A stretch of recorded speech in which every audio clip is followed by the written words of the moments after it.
Durante décadas, o nome Asperger simbolizou sensibilidade, inteligência atípica e um modo diferente de perceber o mundo. Mas o que quase ninguém sabia é que por trás desse nome havia uma história muito mais complexa. Uma história escrita durante um dos períodos mais sombrios da humanidade e que permanece envolta em silêncio, controvérsia e dor. Para entender quem foi Hans Asperger, é preciso entender o mundo em que ele viveu. Viena, início do século XX, era um centro de inovação científica e intelectual.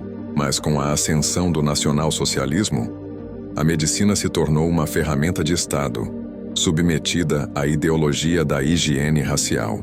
Psiquiatras, pediatras e psicólogos eram pressionados a classificar vidas, algumas dignas, outras descartáveis.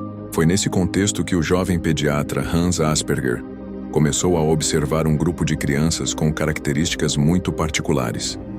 Inteligência preservada ou acima da média, dificuldades de interação social, fala formal, interesses restritos e padrões comportamentais incomuns. Em 1944, ele descreveu o que chamou de psicopatia autística, um termo condizente com a época, mas que futuramente seria reinterpretado como parte do que hoje chamamos de transtorno do espectro do autismo.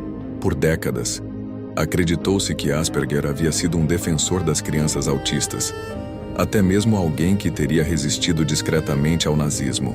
Mas pesquisas recentes, sobretudo após 2010, alteraram profundamente essa narrativa. Estudos conduzidos pelo historiador Herwig Check revelaram documentos inéditos que sugerem que Hans Asperger colaborou com o regime.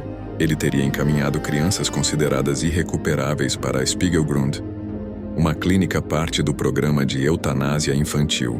Centenas de crianças morreram ali. Asperger jamais assinou documentos de execução, mas seus pareceres teriam contribuído para que o destino dessas crianças fosse selado por outros. Os pesquisadores não chegaram a um consenso absoluto. Alguns defendem que Asperger apenas tentava sobreviver sob um regime brutal, preservando o máximo possível de crianças. Outros o acusam de ter sido parte ativa de um sistema que classificava vidas como úteis ou descartáveis.